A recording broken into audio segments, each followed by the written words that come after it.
بسم اللہ الرحمن الرحیم۔ آپ کا بیان سن کر میرے دوست نے دوسری شادی کر لی، اب گھر والوں کو پتہ چلا ہے تو لڑائی ہو رہی ہے، اب کیا کیا جائے؟ نیچرل ہے، نارمل ہے، لڑائی ہی ہوگی۔ اگر لڑائی نہ ہونی ہوتی تو ساری دنیا 4 شادیاں نہیں کر رہی ہوتی۔ کس کو شوق نہیں ہے 2-4 شادیوں کا؟ تو لڑائیوں کے ڈر سے ہی لوگ نہیں کر رہے ہوتے، تو کوئی بات نہیں، صبر کریں، ٹائم بہترین مرہم ہے۔ زخم ٹائم کے بعد خود بخود ٹھیک ہو جاتا ہے نا، کچھ نہ بھی لگائیں۔ بہت کم زخم ہیں جو کینسر بنتے ہیں، لیکن نارملی زخم لگتے رہتے ہیں، ٹھیک ہوتے رہتے ہیں، تو اس لیے ٹائم گزاریں بس، انشاءاللہ اللہ نے چاہا معاملہ سیٹ ہو جائے گا۔ عورت سردے میں جاتے وقت پہلے ہاتھ رکھے یا گھٹنے؟ وہی طریقہ ہے عورت کا سردے میں جانے کا جو مردوں کا ہے، پہلے گھٹنے رکھے، اس کے بعد ہاتھ رکھے۔ میری اہلیہ سے رنجش چل رہی تھی جس پر اس نے زہر کھا لیا، استغفر اللہ۔ سب گھر والے پریشان تھے اور وہ بتا نہیں رہی تھی، تو میں نے اسے کہا کہ اگر نہیں بتاؤ گی تو نکلو یہاں سے، طلاق طلاق طلاق۔ تو اس نے بتا دیا کہ میں نے پوائزن کھایا ہے۔ کیا اس شرط کے ساتھ طلاق ہو گئی؟ اگر یہ دھمکی آپ نے دی اور اس نے بتا دیا تو پھر طلاق نہیں ہوئی، کیونکہ شرط پوری نہیں ہوئی۔ اگر وہ نہیں بتاتی تو پھر طلاقیں ہو جاتی، لیکن آپ بھی بیوقوف ہیں اور آپ کی وائف بھی بہت ہی بیوقوف ہیں۔ وجہ اس کی ہے، ان کی بیوقوفی تو واضح ہے، زہر کھا لیا، اگر مر جاتی تو سیدھا جہنم میں۔ جو خودکشی کرنے والا ہے وہ سمجھتا ہے کہ پیچھے لوگ میرے پیچھے روتے رہیں گے، روتا ہوتا کوئی بھی نہیں ہے، چند دن تک روتے ہیں، اس کے بعد بھول بھلیاں ہو جاتا ہے، سب اپنی زندگی میں مشغول ہو جاتے ہیں اور آپ آخرت میں جلتے رہتے ہو۔ تو خودکشی کرنے والا تو پرلے درجے کا بیوقوف ہے ہی۔ اور آپ بھی بہت افسوس کے ساتھ مجھے کہنا پڑ رہا ہے کہ آپ نے مجھ سے سوال پوچھا اور میں آپ کو اس طرح سے برا بھلا کہہ رہا ہوں، لیکن میرے بھائی کچھ بیوقوفوں والے کام کیا آپ نے۔ طلاق کے علاوہ بھی بہت سارے طریقے ہیں کسی سے اگلوانے کے، تو یہ شرطوں کے ساتھ طلاقیں لگا کے دینا یہ بہت بری بات ہے۔ روزے کی حالت میں ہم بستری کر لی تو کیا کفارہ ہوگا، جبکہ شوہر اس عمر میں نہیں ہے کہ روزہ رکھ سکے اور بیوی کا روزہ نہیں تھا تو کیا وہ گنہگار ہوگی؟ بیوی کا روزہ نہیں تھا تو بھی گنہگار ہوگی، اس کو پتہ ہے شوہر کا تو روزہ ہے نا، تو کیوں بھائی ہم بستری کرنے دے رہی ہے شوہر کو؟ دوسری بات یہ کہ اگر شوہر کی ایج زیادہ ہے تو اتنا جوش کیسے پیدا ہو گیا آپ میں کہ آپ بیوی سے رمضان میں ہم بستری بھی کر رہے ہیں؟ تو اس کا مطلب جوانی ہوں گے نا۔ بہرحال ہم بستری اگر کر لی ہے رمضان کے روزے میں اور اب عمر واقعی اس قابل نہیں ہے کہ روزہ نہیں رکھ سکتے، یعنی عمر زیادہ ہو گئی ہے بہت، جس کو شیخ فانی کہتے ہیں، شیخ فانی کہتے ہیں بالکل ہی بڈھا ہو جائے آدمی طبیعت سے، تو پھر وہ کفارہ دے گا، 60 غریبوں کو 2 ٹائم کا کھانا کھلائے گا۔ لیکن یہ بہت بعد میں جا کے ہوتا ہے۔ سردیوں میں اگر دسمبر جنوری میں آپ روزے رکھ سکتے ہیں، پنجاب میں تو سردیوں میں دن بہت چھوٹے ہوتے ہیں، ابھی میں گیا پنجاب تو 5:08 پر 10 منٹ پر روزہ افطار ہو رہا ہے، اتنا چھوٹا دن پتہ بھی نہیں چلتا۔ تو ٹھنڈ میں آپ روزے رکھ لیں 60 روزے تو کفارہ ادا ہو جائے گا، لیکن بہرحال وہ بھی ممکن ہی نہیں ہے، بہت ہی بڑھاپا ہے، بیماریاں ہیں کہ آپ کو لگتا ہے کہ نہیں ہو سکتا، بیمار ہو جائیں گے اگر رکھنا شروع کر دیے، تو پھر 60 غریبوں کو 2 ٹائم کا کھانا آپ کھلا سکتے ہیں۔ لیکن یہ جب رمضان کے روزے میں ہم بستری کی ہو، اگر نفلی روزے میں ہم بستری کی ہے تو گناہ ہوا، روزہ ٹوٹ گیا، لیکن کفارہ لازم نہیں ہے۔ کیا جن لڑکیوں کے لمبے ناخن ہوتے ہیں ان کی نماز ہو جاتی ہے؟ نماز فرض تو ادا ہو جاتا ہے لیکن نماز مکروہ ہوتی ہے، کیونکہ لمبے ناخن ناجائز ہیں، حرام ہیں۔ کیا آپ سے بیعت ہوا جا سکتا ہے؟ میں ابھی بیعت کر نہیں رہا ہوں، جب بیعت کرنا شروع کروں گا، اللہ مجھے ہمت دے، توفیق دے، وقت میں برکت دے، تو پھر رابطہ کیا جا سکتا ہے۔ ندیم صاحب، ویسے بھی آپ ویسے اصلاحی تعلق قائم کر لیں، بیانات سنا کریں، کوئی پوچھنے کی بات ہو پوچھ لیا کریں۔ میرے بیانات ہوتے ہیں جمعے کو، اتوار کو، اس میں آپ بنفس نفیس شریک ہو جایا کریں۔ ندیم صاحب انڈیا سے، فجر کی جماعت کے بعد اگر وقت ختم ہونے میں کافی وقت ہو تو کیا سنتیں پڑھ سکتے ہیں؟ نہیں، فجر کی جماعت کے بعد ہمارے نزدیک سنتیں پڑھنا جائز نہیں ہے، کیونکہ حدیث میں جو آتا ہے نا، آپ صلی اللہ علیہ وسلم نے فرمایا کہ جس کی سنتیں رہ جائے نماز کے بعد پڑھے، تو وہاں بعد سے مراد اشراق کے وقت ہے، یعنی فوراً بعد مراد نہیں ہے۔ اس کی دلیل عبداللہ بن عمر رضی اللہ تعالیٰ عنہ کا عمل ہے، اور بھی دیگر یعنی اس کے دلائل ہیں، احادیث ہیں، تو وہ پھر انشاءاللہ کبھی، یہ تو مختصر جوابات کا سیشن ہوتا ہے نا، فوراً لوگوں کا نمٹانا ہوتا ہے، موقع ملا تو انشاءاللہ مدلل مسئلہ ریکارڈ کروا دوں گا۔ کیا جوڑے کے اوپر سر کا مسح ہو جاتا ہے؟ جی ہو جاتا ہے، جوڑے بھی بال ہی ہوتے ہیں نا، تو بالوں پہ ہی سر کا مسح کرنا ہوتا ہے، تو ہو جاتا ہے۔ ہندو ہولی میں پانی کے کھلونے سے آپس میں کھیلتے ہیں، وہ کھلونے بناتے ہیں، ہمارا 25 سال پرانا کاروبار ہے، کیا یہ کام جائز ہے؟ کھلونے بنا سکتے ہیں آپ، جاندار کی چہرے کی تصویریں نہ ان کھلونوں میں، یہ ذہن میں رکھیں۔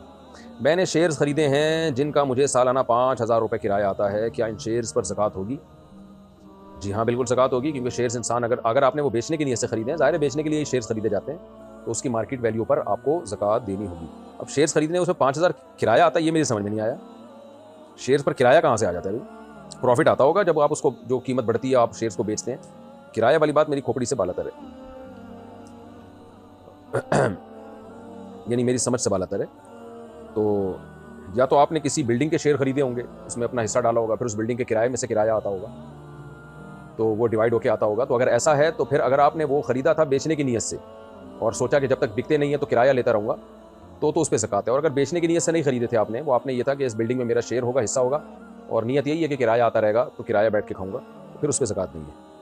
میں نے ایک لڑکی سے چھپ کر شادی کر لی تھی، جب گھر والوں کو پتہ چلا تو انہوں نے محفل میں طلاق پیپر پہ سائن کروا دیے، اس پیپر پہ 3 طلاقیں لکھی ہوئی تھیں. اس وقت مجھے 3 اور 1 کا فرق نہیں پتا تھا. میں نے سائن بھی پیپر کو بڑے بغیر مجبوری میں کیے تھے. کیا اب اس لڑکی سے دوبارہ نکاح کر سکتا ہوں؟ نہیں کر سکتے بھائی, 3 طلاقیں آپ نے دے دی ہیں. پیپر کو پڑھنا تو چاہیے تھا, کیا لکھا ہوا ہے, کوئی بات تو نہیں ہے. تو اب دوبارہ نکاح نہیں ہو سکتا. البتہ مجبوری میں اگر گن پوائنٹ پہ آپ کو سائن کروائے گئے تھے یا کوئی بہت زیادہ مارا پیٹا گیا تھا تو ایک الگ بات ہے. پھر جبر کی حالت میں ریٹن طلاق نہیں ہوتی. زبان سے تو ہر صورت میں ہو جاتی ہے, پھر لکھی ہوئی طلاق جبر کی صورت میں نہیں ہوتی. تھوڑا بہت اگر دباؤ تھا, جو کہ سبھی پہ ہوتا ہے طلاق کے وقت, تو پھر طلاق بہرحال واقع ہو گئی ہے. میرے والد میری والدہ اور ہمشیرہ کو گندی گالیاں دیتے ہیں, استغفر اللہ. میں شادی شدہ ہوں, میری بیوی کو بھی گالیاں دیتے ہیں ماشاء اللہ. انہوں نے معین اختر کا پروگرام تو نہیں سنا ہوا ہے؟ انور مسعود نے پوچھا تھا آپ کے ماموں کیا کرتے ہیں, تو انہوں نے کہا تھا گالیاں دیتے ہیں. کل کو میری بیٹیوں کو بھی گالیاں دیں گے, برائے مہربانی رہنمائی فرمائیں. بھائی اگر بہت زیادہ حالات خراب ہیں تو والد صاحب سے الگ رہیں, شادی بھی الگ کریں, یعنی الگ گھر میں رکھیں اپنی بیوی کو, اور بچے بھی وہیں پیدا کریں, کیونکہ پھر اس طرح زیادہ اخلاق والد صاحب کے خراب ہیں, ہر وقت گالیاں دے رہے ہیں تو بچے بھی پھر گالیاں سیکھتے ہیں. اور بہو کو بھی گالیاں دیں گے تو بہویں کہاں برداشت کرتی ہیں, آج کل گھر ٹوٹے گا, بڑے مسائل کھڑے ہو جاتے ہیں. تو جب بالغ ہو جائیں, کمانا شروع کر دیں, ابا سے الگ رہیں, ویسے ابا کی خدمت کر لیا کریں آپ, اور ابا کو تبلیغ میں بھیجیں تاکہ ان میں برداشت پیدا ہو. تبلیغ والوں سے بولیں, تبلیغ جماعت ایک بہت بڑا اس امت پر اللہ کا احسان ہے, بہت اچھی اخلاقی تربیت ہوتی ہے تبلیغ میں جا کے. تھوڑا تلاوت نماز روزے میں دل لگائیں گے تو گالیاں تھوڑی سی کم ہو جائیں گی. ختم تو اب اس عمر میں ہونا مشکل ہے, کوانٹٹی اور کوالٹی کے لحاظ سے تھوڑا ہلکی ہو جائیں گی. یعنی اگر کم نہ ہوئی تو گالیوں کی کوالٹی میں تھوڑا کمی آ جائے گی انشاءاللہ, تھوڑا ہلکی گالیاں دینا شروع کر دیں گے. اور یہ بھی ممکن ہے کہ کوانٹٹی میں بھی کمی آ جائے. ہم تو دعا کرتے ہیں کوالٹی کوانٹٹی دونوں اعتبار سے آپ کے والد صاحب کی گالیوں میں کمی آئے.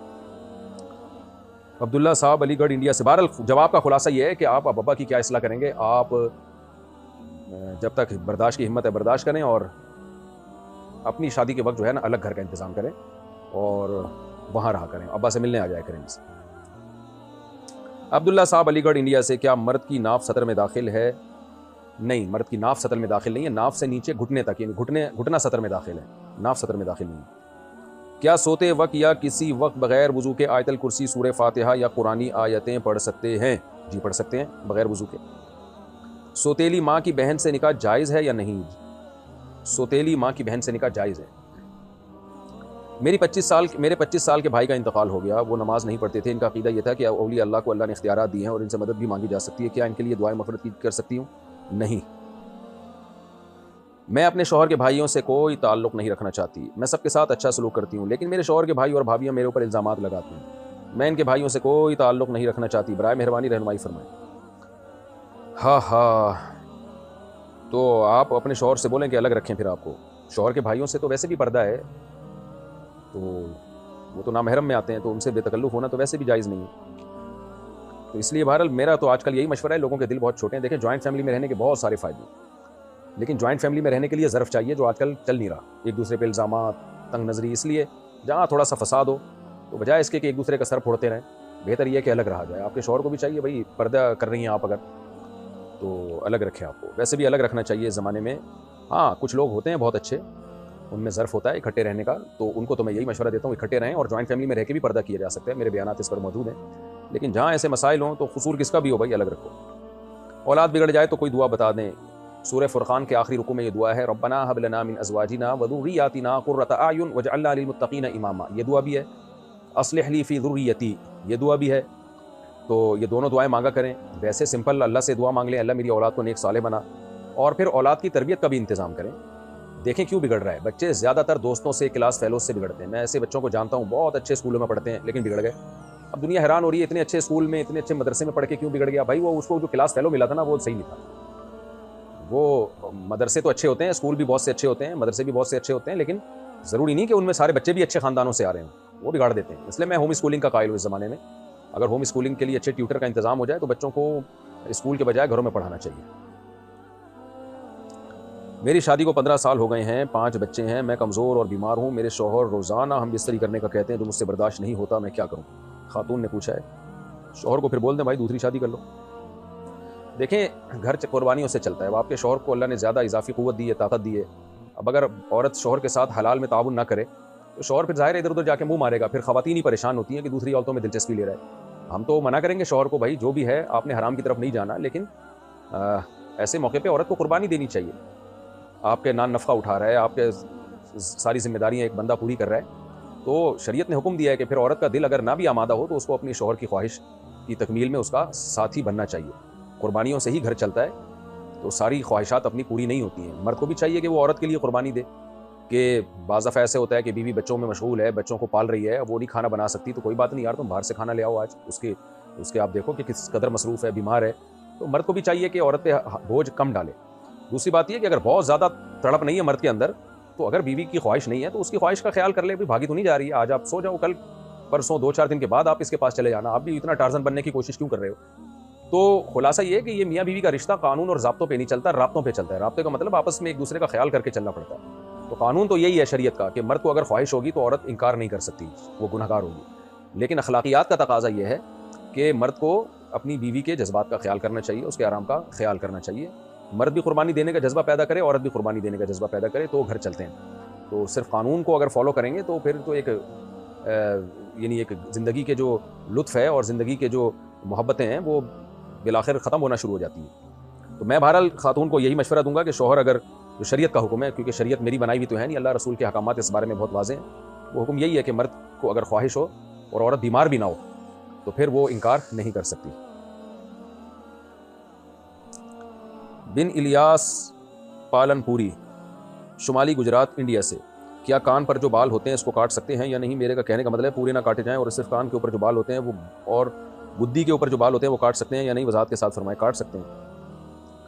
مسفرہ مہرین, انڈیا سے. جب بچہ پیدا ہوتا ہے تو اس کے پاؤں میں کالا دھاگا باندھ دیتے ہیں. میری ماں عالمہ ہیں لیکن وہ یہ بات نہیں سمجھتی. میں ان سے پوچھتی ہوں کہ یہ سب کچھ کیوں کرتی ہیں, تو وہ کہتی ہیں کہ پرانے بزرگ یہی کرتے تھے اور یہ نہ کرنے سے کچھ ہوتا ہے.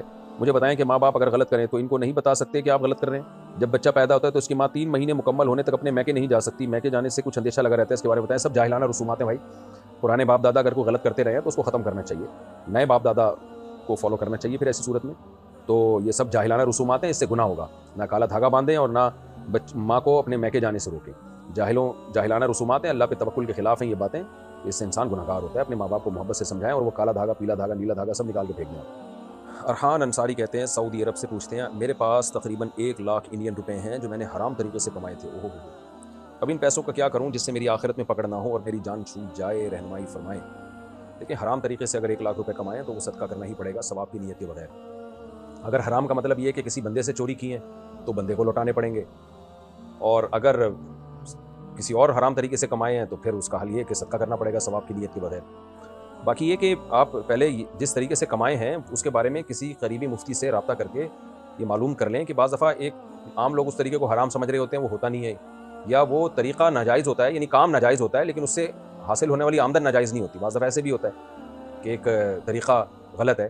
اس کی مثال ہے جیسے کوئی فیمیل ٹیچر بے پردہ ہو کے لڑکوں کو پڑھاتی ہے, تو یہ عمل بہرحال ناجائز اور حرام ہے, لیکن اس سے جو ارننگ ہوگی وہ حرام نہیں ہوگی, کیونکہ ارننگ تو ٹیچنگ کی مل رہی ہے اس کو. تو اس لیے واقعی میں اگر حرام ہے, آپ کو مسئلہ علم ہے, آپ کو جو جس طریقے سے آپ نے کمائے ہیں آپ کو پتہ ہے کہ اس کی کمائی بھی حرام ہوتی ہے, پھر یہ حکم ہے جو میں نے بتایا کہ پھر وہ پیسے آپ کو ثواب کی نیت کے بغیر صدقہ کرنے پڑیں گے.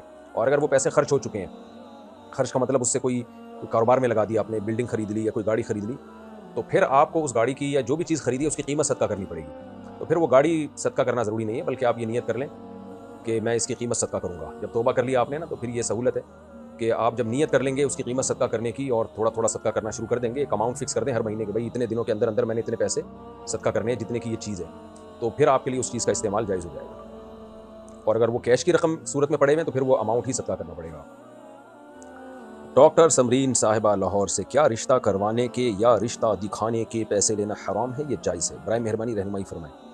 جائز ہے بھائی, کسی بھی طریقے سے رشتے کروا دیں, اس زمانے میں بہت بڑا ثواب ہے, بھلے پیسے لے کے کروا دیں لیکن کروا دینے چاہیے لوگوں کے رشتے. دکھائیں بھی رشتے, کروائیں بھی, پہلے ظاہر ہے دکھانے پڑیں گے پھر ہی ہوں گے نا رشتے, تو جائز ہے, اس میں کوئی حرج نہیں ہے.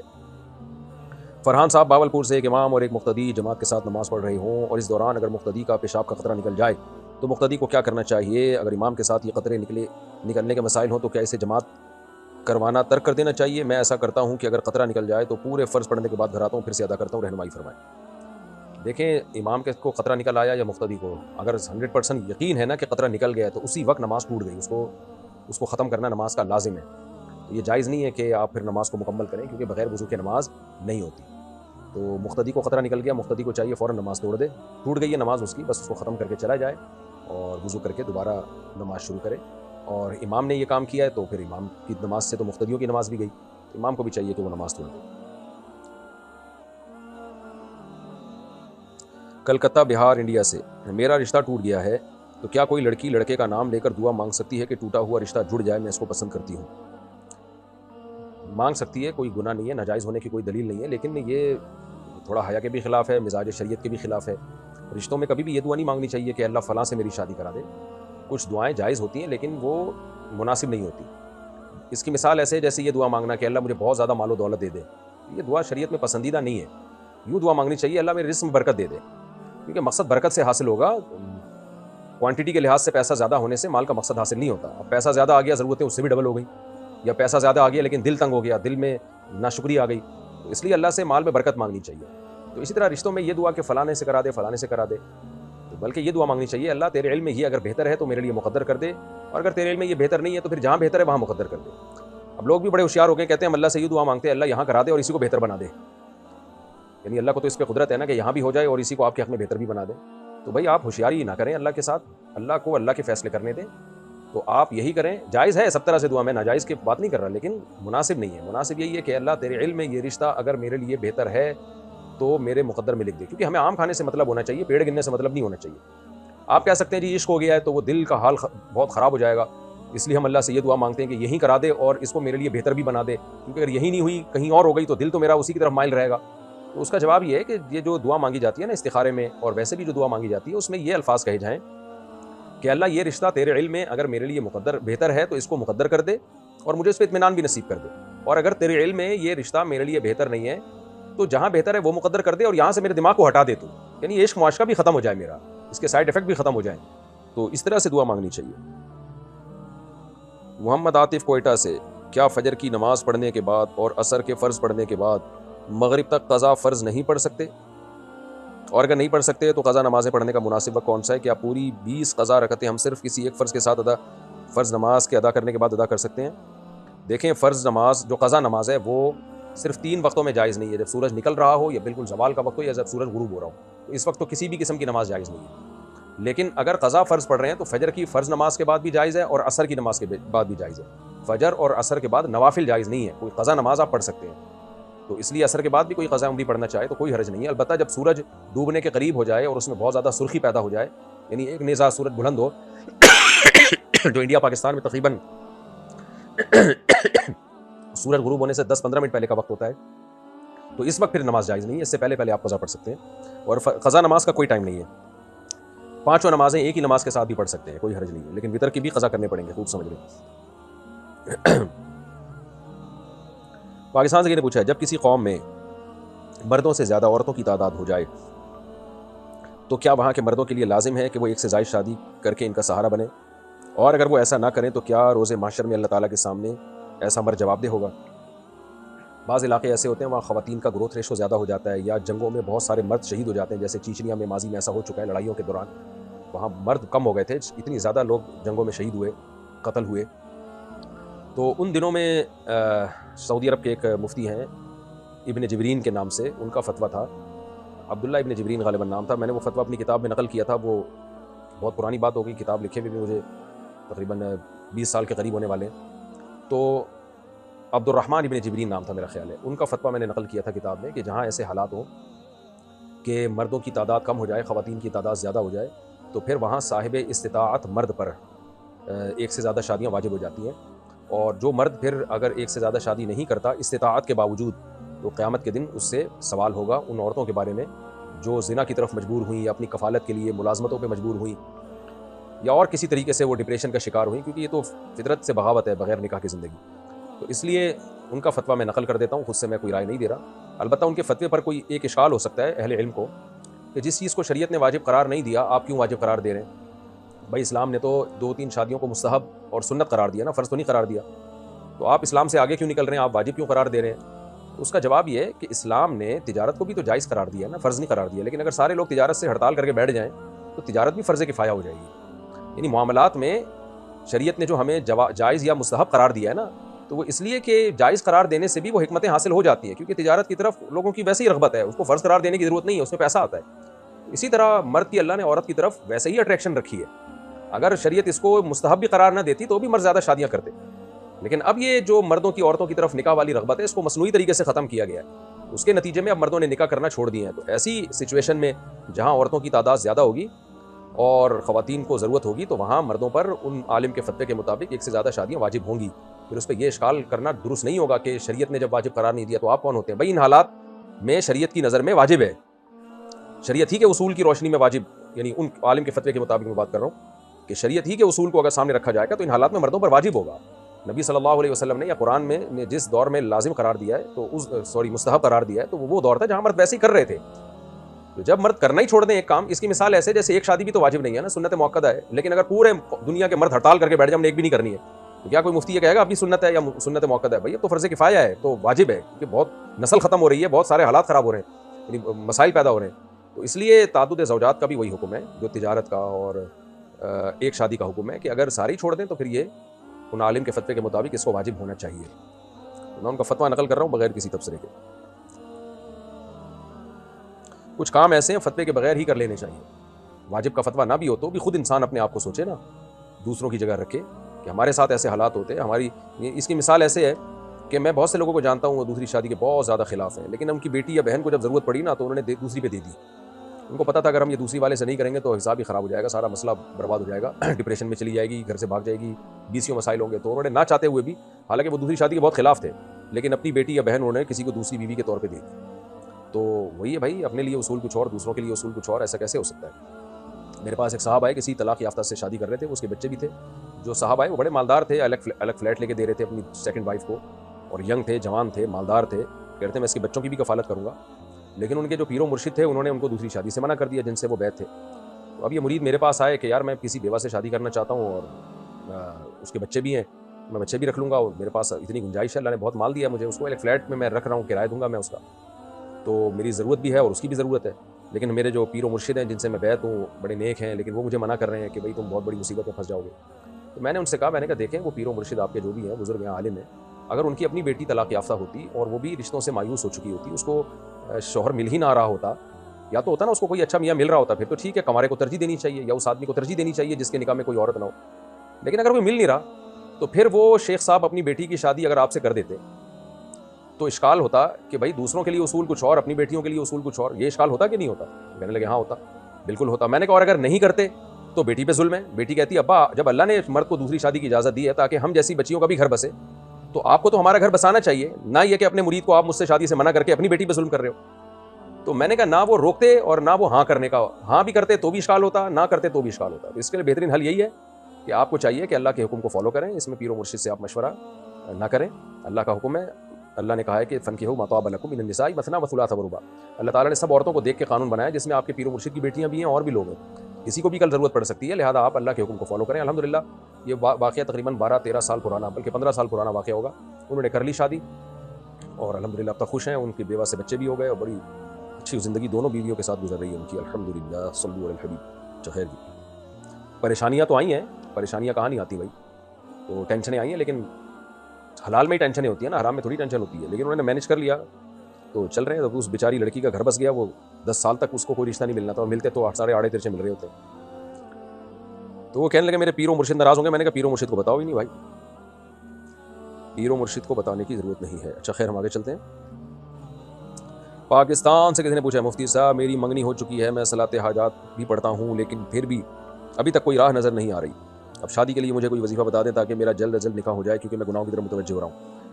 ربنا هب لنا من ازواجنا وذرياتنا قرة اعين واجعلنا للمتقين اماما. یہ دعا زیادہ سے زیادہ پڑھا کریں, اور اس کا اصل حل یہ ہے کہ اسباب اختیار کریں نا. جائیں لڑکی والوں کو بولیں کہ بھائی آپ نے رخصتی کرنی ہے کرو, نہیں کرنی تو کہیں اور کر رہا ہوں پھر میں جا کے, ایسا کر لیں.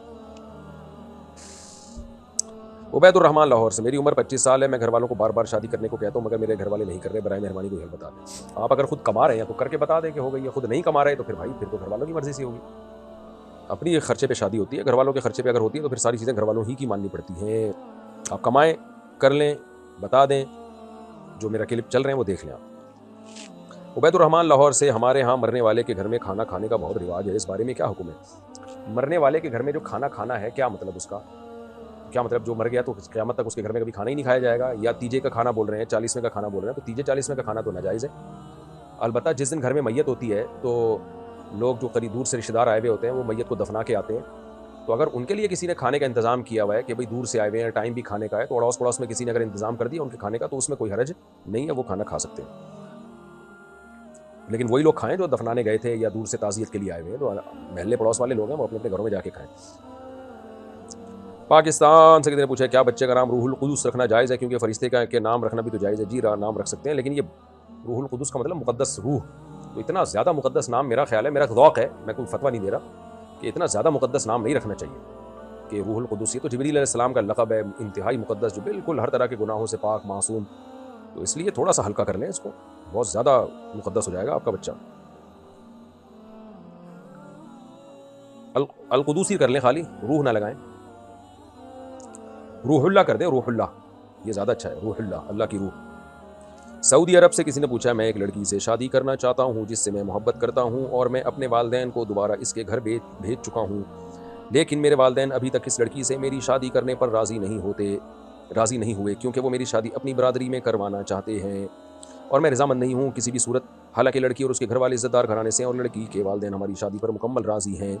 میں مکمل طور پر شادی کرنے اور تمام اخراجات اٹھانے کے قابل ہوں. لڑکی کے گھر والوں سے بات کر چکا ہوں، وہ لوگ راضی ہیں. براہ کرم میری رہنمائی فرمائیں، کیا اپنے والدین کے بغیر شادی یا نکاح کر سکتا ہوں؟ میرے گھر والے بہت سختی کر رہے ہیں کہ اس لڑکی سے شادی نہیں کروں اور میں اسی سے شادی کرنا چاہتا ہوں. دیکھو شرعی مسئلہ تو یہ ہے کہ شادی کر سکتے ہیں، مشورہ یہ ہے کہ بھائی صاحب بھگتو گے پھر خود ہی بڑے مسائل کھڑے ہوتے ہیں. تو میں آپ کے والدین کو مشورہ دیتا ہوں کہ بچے پر زبردستی شادی کا دباؤ نہ ڈالیں.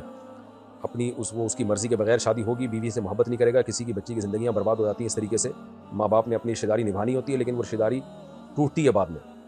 برادری میں شادی کرے گا اپنی مرضی کے خلاف تو بعد میں جب لڑائیاں ہوں گی تو برادری ہی ٹوٹے گی. ایسے بہت سارے واقعات سامنے آ چکے ہیں، یہ ہوائی بات نہیں ہے.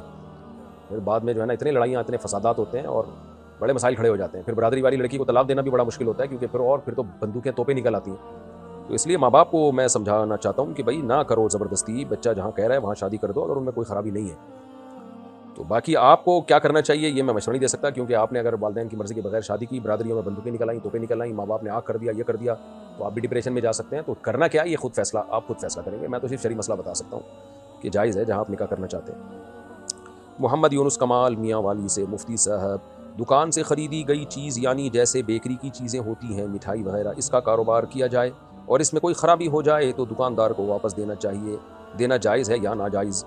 مثال کے طور پر مٹھائی خرید لی تو اس میں کچھ چیزیں خراب ہو گئیں تو دکاندار کو واپس کرنا ٹھیک ہے. اگر آپ کے پاس آگے خراب ہوئی ہیں پھر جائز نہیں ہے دکاندار کو دھوکہ دے کے واپس کرنا.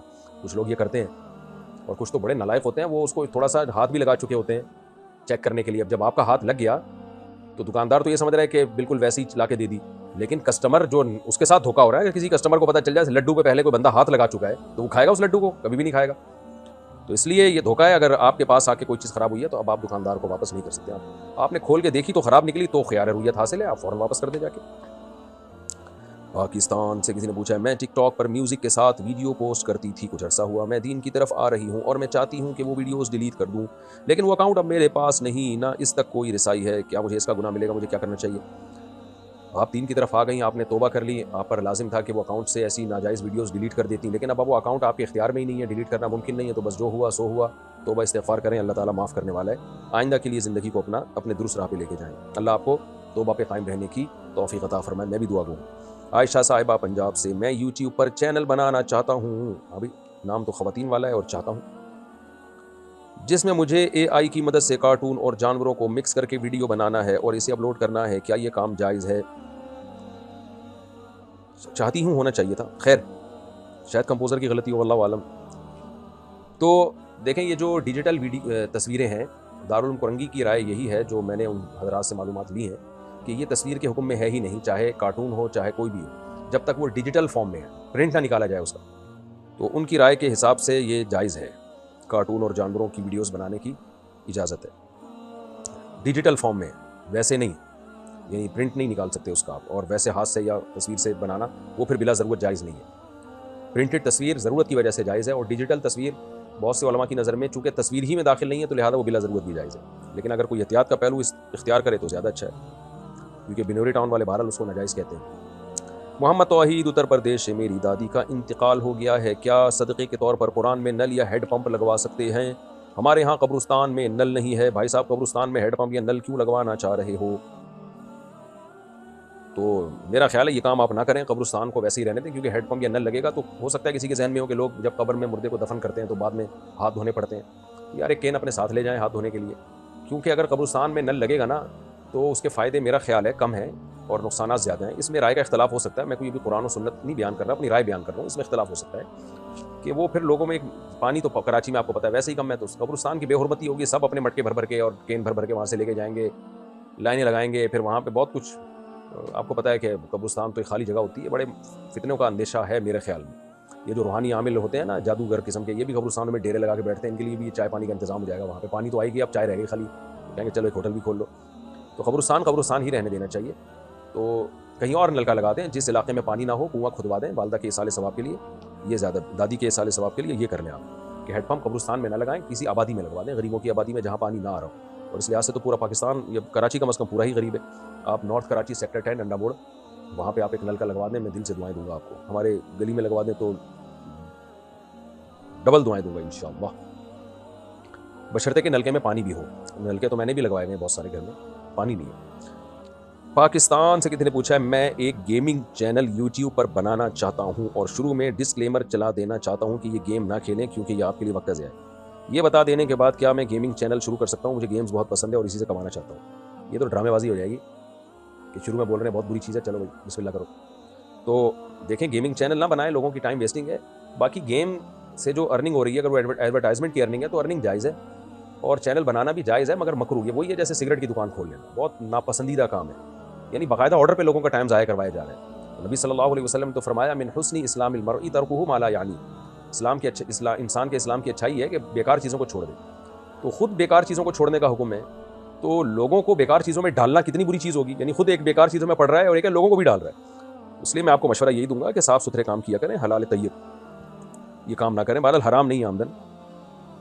انڈیا سے کسی نے پوچھا ہے, کیا کسی کو بابا وغیرہ آ سکتے ہیں؟ اگر آتے ہیں تو ان سے حفاظت کی دعا بتائیں. کیا بھوت پریت چڑیل رہتی ہیں کیا؟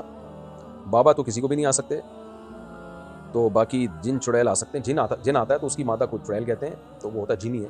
لاکھوں میں کسی ایک آدھ پہ جن بن آ جاتا ہے, لیکن اس کا حل عاملوں کے پاس ہرگز نہیں ہے. جو شریعت میں جو سنت رقیہ ہے وہ خود کریں, قرآن پڑھ کے دم کریں, آیت الکرسی پڑھ کے, سورہ فلق سورہ ناس پڑھ کے. خود نہیں دم کرتے تو اپنے مسجد کے جو نیک امام ہیں, امام صاحب 5 وقت نماز پڑھاتے ہیں, طہارت کا اہتمام کرتے ہیں, جا کے ان سے دم کروا لیں بس. اس سے آگے بڑھنے کی ضرورت نہیں ہے, ورنہ پورے خاندان میں نسلوں تک چڑیلے اور بھوتے ہی آتے رہیں گے. پاکستان سے کسی نے پوچھا ہے, کچھ عرصے پہلے مجھے طلاق ہوئی, میرے ماشاء اللہ 4 بچے ہیں, جن میں سے ایک بچی ذہنی اور جسمانی طور پر مکمل معذور ہے. وہ جسمانی طور پر بڑھ تو رہی ہے مگر نہ بیٹھ سکتی اور نہ ہی کسی کو پہچانتی ہے. بچوں کے والد مالی طور پر بہت خوشحال ہے, مگر وہ بچوں کا خرچہ نہیں دے رہے تھے. ہم نے ایک ثالث بیچ میں ڈالا, مگر پیسے دینے کے معاملے میں انہوں نے کافی تنگ کیا. میرا کوئی بھائی بھی نہیں ہے اور والد ریٹائرڈ ہیں. ہم نے ثالث سے کہا کہ وہ تمام بچوں کی کسٹڈی والد کو دے دیں, اس شرط پہ کہ ماں سے وہ ملنے آئیں گے. بچوں کے والد کا کہنا ہے کہ ماں ایسے بچوں کی کسٹڈی سے دستبردار نہیں ہو سکتی, یہ غیر شرعی ہے. میرے لیے بچی کی ذمہ داری اٹھانا ممکن نہیں. والد اپنی اس بیٹی کا خرچہ نہیں دے رہے. ثالث نے کافی کوشش کی ہے مگر پھر بھی خرچہ نہیں دے رہے. کیا ماں ایسی بچی کی کسٹڈی سے دستبردار نہیں ہو سکتی؟ یہ بات بھی اہم ہے کہ بچوں کے والد اپنی نئی بیوی کے ساتھ رہتے ہیں, جس کی اپنی پہلی شادی سے 2 بچے ہیں, اور ان بچوں کی کفالت میں بھی یہی صاحب کر رہے ہیں. اور کیا شرعی طور پر باپ اپنی بچی کی کسٹڈی کو قبول کرنے سے انکار کر سکتا ہے؟ دیکھیں, بچی جب چھوٹی ہوتی ہے تو 9 سال کی عمر تک شرعاً ماں ہی کی کسٹڈی میں وہ دی جائے گی, لیکن خرچہ باپ کے ذمہ ہوگا. اور باپ اگر بیٹی کا خرچہ نہیں اٹھا رہا تو یہ تو کبیرہ گناہ ہے, بہت بڑا جرم ہے. اور ہماری سوسائٹی میں مجھے افسوس ہوتا ہے کہ اپنی معذور بچی پہ تو انسان کو اور زیادہ ترس آتا ہے, اس پہ تو اور زیادہ پیار آتا ہے. ماں باپ کا رشتہ ہے ہی اس لیے مقدس کہ ماں باپ کو اپنے بچوں میں جو جتنا معذور ہوگا وہ سب سے زیادہ پیارا ہوتا ہے. یہ اللہ نے ایسا پیارا اور مقدس رشتہ بنایا. اور میں آپ کو بھی خوشخبری سنا رہا ہوں کہ آپ کی 4 بچے ہیں نا, تو ان میں ایک معذور ہے. تو قیامت میں پتہ چلے گا کہ یہی آپ کی بچی تھی جو آپ کے لیے کارآمد ثابت ہوئی ہے. یعنی یہ ہلکی نیکی نہیں ہے معذور بچے کو پالنا, یہ تو آپ کے جنت میں لے جانے کا ذریعہ اور سبب ہے. آپ سوچیں, نبی صلی اللہ علیہ وسلم نے فرمایا, جس نے 3 بیٹیوں کی کفالت کی, میں اس کے لیے جنت کی ضمانت لیتا ہوں. یہ وہ بیٹیاں جو صحیح سالم میں معذور نہیں ہیں, جو بوجھ نہیں بنتی. سوچیں, جو معذور بچی کی جو کفالت کرے گا اس پہ کیا جنت کی خوشخبریاں اور بشارتیں ہوں گی. تو ایسے معذور بچوں کو, اپنے بچوں کو شوق اور رغبت سے پالنا چاہیے, بوجھ نہیں سمجھنا چاہیے کہ ہائے کاش یہ پیدا ہی نہ ہوتے, ہائے یہ کیا ہو گیا. بھائی یہ آج کون سے کس کے اعمال ایسے ہیں کہ وہ سمجھتا ہے کہ میرے اعمال مجھے جنت میں لے کے جائیں گے؟ کون دنیا میں ایسا فنٹر ہے؟ اعمال تو ہم سب کو پتہ ہے کہ کیا ہیں. تو یہی ہمارے پاس ایک تھوڑے بہت ذریعے ہیں. اللہ سب کو صحت مند اولاد دے, خود سے کبھی بھی آزمائش مانگنی نہیں چاہیے. اللہ ہمیں بھی صحت مند اولاد دے, آپ کو بھی صحت مند اولاد دے. معذور بچوں سے اللہ ہمیں بچائے، لیکن اگر معذور اللہ کی قدرت سے پیدا ہو گیا ہے تو پھر وہ اللہ کی طرف سے، اب اس کو اللہ کی نعمت سمجھیں آپ. آزمائش مانگنی نہیں چاہیے، لیکن آزمائش آ جائے تو پھر اللہ کے حکام، جو پھر آزمائش سے متعلق اللہ کے حکام ہیں، ان حکام کو فالو کرنا چاہیے. یہ بچی، اب آپ اس کو اللہ کی رحمت سمجھیں. باقی جو باپ اس کا خرچہ نہیں اٹھا رہا وہ سخت گناہ گار ہے، اسے قیامت کے دن اس کا حساب و کتاب دینا پڑے گا. تو بچی شرعاً ماں ہی کی کسٹڈی میں ہوتی ہے، باپ کی کسٹڈی میں چھوٹی بچی نہیں ہوتی، شریعت میں ماں ہی کو دی جائے گی. لیکن اگر باپ خرچہ نہیں اٹھا رہا تو پھر آپ کا رائٹ ہے کہ آپ باپ کے حوالے کر دیں، کیونکہ ماں جب کیسے پالے گی جب باپ خرچہ ہی نہیں دے رہا اس کا، تو پھر آپ اس کو باپ کے حوالے کر سکتی ہیں. ایسی صورت میں آپ گناہ گار نہیں ہوں گی. پھر باپ اس کے لیے آیا کا انتظام کرے یا جو بھی کرے وہ اس کا ہیڈک ہے. آپ جب بچی کی کسٹڈی اپنے پاس رکھیں جب باپ اس بچی کا خرچہ دے.